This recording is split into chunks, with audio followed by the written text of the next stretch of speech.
Internal combustion engines. Welcome to the next lecture of Module 4, Manufacturing Processes, Energy Conversions, and Mechanical Automation. In this lecture, we are going to study internal combustion engines, commonly called IC engines. An internal combustion engine converts the chemical energy of fuel into heat energy through combustion and then converts that heat energy into mechanical work. IC engines are widely used in automobiles, motorcycles, generators, agricultural machines, and many other applications. In this lecture, we will understand the basic construction and working of IC engines, different engine classifications, 4-stroke and 2-stroke cycles, and finally, the Otto and diesel thermodynamic cycles. Let us begin. Next slide. External combustion engines. Before studying internal combustion engines, let us first understand the opposite concept, the external combustion engine. In an external combustion engine, the fuel is burned outside the engine cylinder.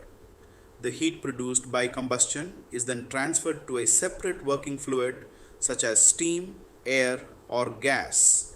This working fluid expands and performs mechanical work. A familiar example is the steam engine. So, the key difference is the location of combustion. In an external combustion engine, combustion occurs outside the cylinder. In an internal combustion engine, combustion occurs inside the engine cylinder. This distinction is fundamental to understanding the two types of engines. Next slide. Power transmission system. The power produced by an engine has to be transmitted to the machine or vehicle that uses it. This slide shows a typical power transmission system. The engine is connected to the clutch. The clutch allows the engine to be connected or disconnected from the transmission system. The clutch is operated using the clutch pedal in a manual transmission system. The power then passes through the manual transmission, where the speed and torque can be modified according to the operating requirement. Therefore, the general sequence is engine to clutch to transmission to vehicle or machine. This is how the mechanical power generated inside the engine is ultimately delivered to the useful load. Next slide. Classification of internal combustion engines. Now let us classify internal combustion engines. The first major classification is based on the method of ignition. We have spark ignition engine, commonly called a petrol engine, and compression ignition engine, commonly called a diesel engine.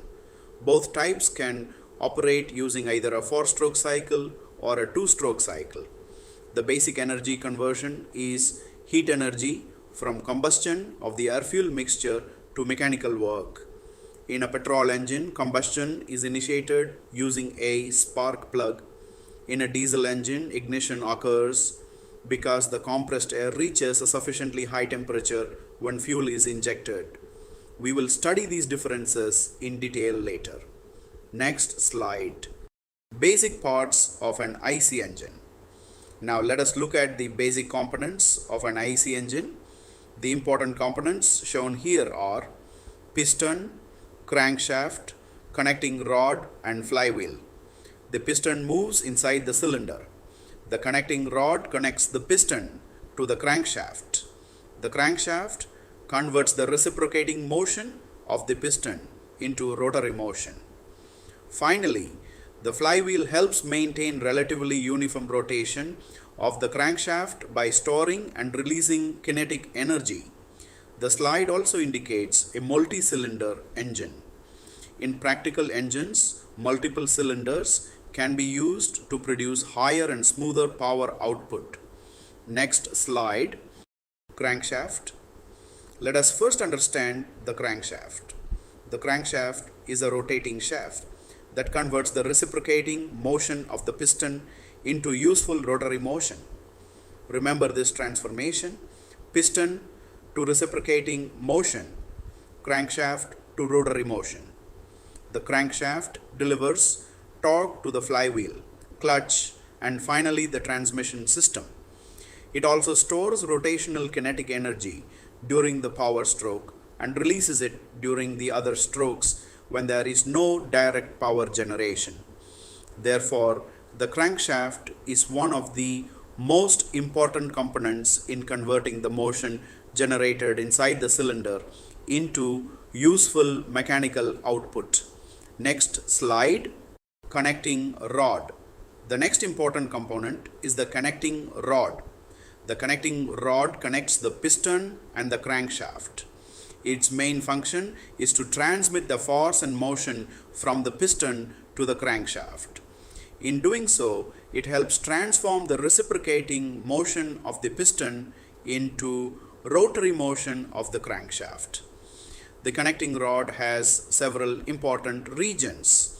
The small end is connected to the piston through the piston pin.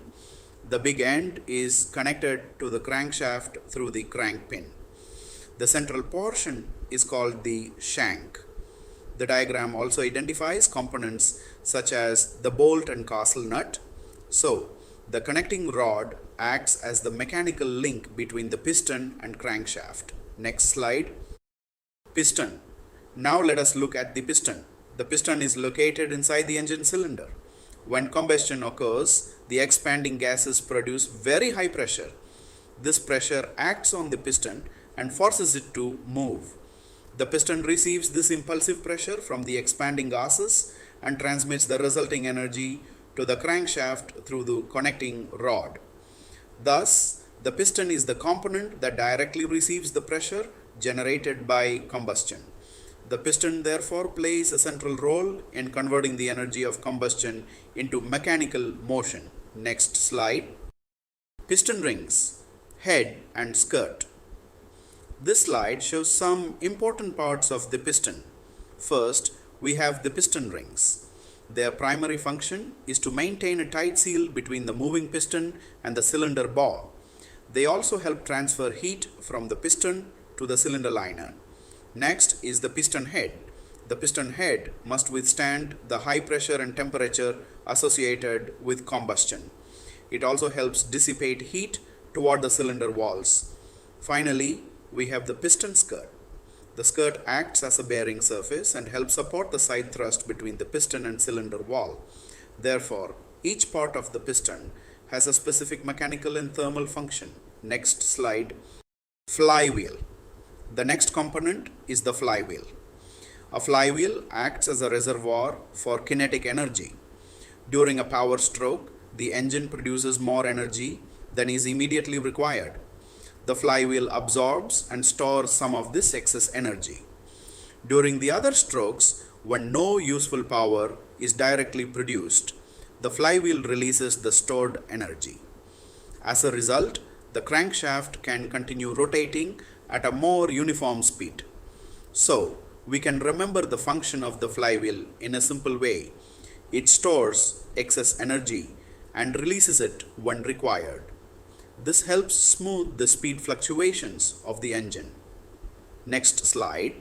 4-stroke cycle engine. Now, we come to one of the most important topics, the 4-stroke cycle. A 4-stroke engine completes 4 distinct strokes. First, suction stroke. During the suction stroke, the cylinder takes in the required charge. For a petrol engine, this is an air-fuel mixture. Second, compression stroke. The piston moves upward and compresses the charge. As a result, the pressure and temperature increase. Third, power or expansion stroke. The fuel mixture undergoes combustion. The resulting high pressure gases force the piston downward. This is the stroke in which useful power is produced. Fourth, exhaust stroke. The piston moves upward and pushes the burnt gases out of the cylinder. Therefore, the 4 strokes are suction to compression to power to exhaust. Next slide. 2-stroke cycle engine.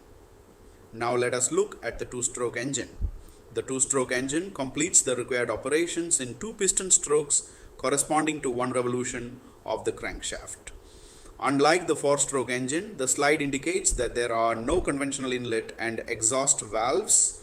Instead, there are three pods: inlet pod, exhaust pod, and transfer pod. The first, upward stroke, involves compression and ignition. The second, downward stroke, involves expansion, exhaust, and transfer. Cooling fins are also provided to increase the surface area and improve heat dissipation. Therefore, a two-stroke engine completes the cycle much more quickly than a four-stroke engine. Next slide. Comparison of four-stroke and two-stroke engines. Now let us compare the two types. A four-stroke engine produces one power stroke for every 2 revolutions of the crankshaft, corresponding to 4 piston strokes. A two-stroke engine produces one power stroke for every 1 revolution of the crankshaft. The four-stroke engine uses inlet and exhaust valves. The two-stroke engine uses pods in the cylinder wall. The four-stroke engine generally utilizes the air-fuel charge more completely and therefore has better fuel efficiency.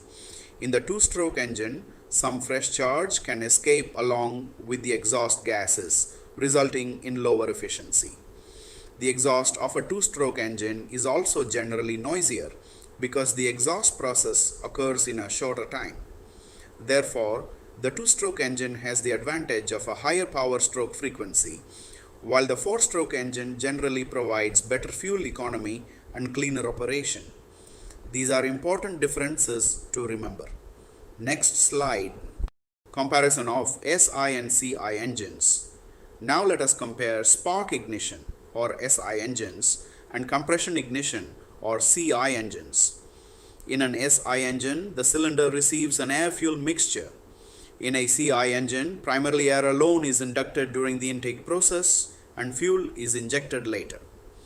The method of ignition is another major difference.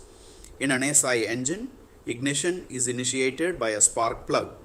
In a CI engine, the fuel is injected into highly compressed hot air and ignites due to the high temperature produced by compression.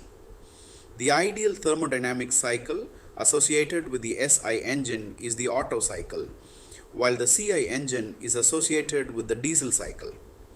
The slide also compares compression ratios. SI engines have a lower compression ratio, while CI engines have a higher compression ratio. Fuel admission is generally through a carburetor in the conventional petrol engine description shown here, while diesel engines use a fuel injector. The slide also compares lubricating properties, space requirements, vibration, and noise. In general, CI engines operate at higher pressures and therefore tend to produce more vibration and noise. The diagram at the bottom helps us remember two important components: spark plug, SI engine fuel injector, CI engine. Next slide. Otto cycle. Now we move from the mechanical construction of the engine to the thermodynamic cycle. The Otto cycle is an idealized thermodynamic cycle that represents the operation of a typical spark ignition engine. It is commonly called the constant volume cycle. The idealized processes shown in the presentation are 1 to 2 adiabatic or isentropic compression. The working fluid is compressed, increasing its pressure and temperature. 2 to 3 isochoric or constant volume heat addition. Heat is supplied at constant volume, representing the idealized combustion process. 3 to 4 adiabatic or isentropic expansion. The high pressure gas expands and produces useful work. 4 to 1 constant volume heat rejection. Heat is rejected at constant volume. The slide also shows the closing process from state 1 back towards state 0. The key idea to remember is Otto cycle to spark ignition engine to constant volume heat addition. Next slide. Diesel cycle. Finally, we have the diesel cycle. The diesel cycle is the idealized thermodynamic cycle associated with a compression ignition engine. The important processes shown here are 1 to 2 isentropic compression. The working fluid is compressed, causing pressure and temperature to increase. 2 to 3, constant pressure heat addition.